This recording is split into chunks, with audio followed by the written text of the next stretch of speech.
ষষ্ঠ উপজেলা পরিষদ নির্বাচনের তৃতীয় ধাপে ২৯শে মে রাঙ্গামাটির লংগদু এবং নানিয়ারচর উপজেলায় ভোট গ্রহণ অনুষ্ঠিত হয়।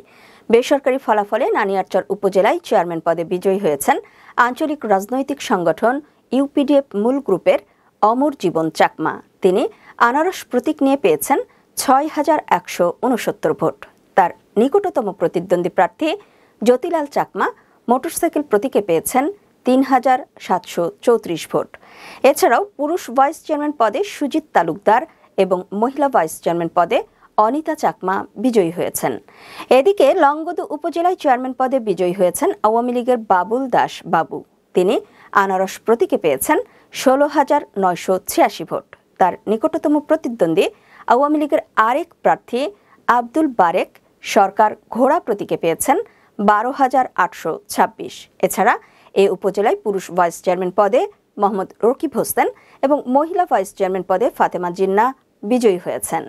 তৃতীয় ধাপে ২৯শে মে বুধবার সকাল থেকে শান্তিপূর্ণভাবে দুই উপজেলায় ভোট গ্রহণ অনুষ্ঠিত হয়। দুই উপজেলায় চেয়ারম্যান পদে ৮ জন, পুরুষ ভাইস চেয়ারম্যান পদে ৫ জন এবং মহিলা ভাইস চেয়ারম্যান পদে ৪ জন প্রতিদ্বন্দ্বিতা করেন।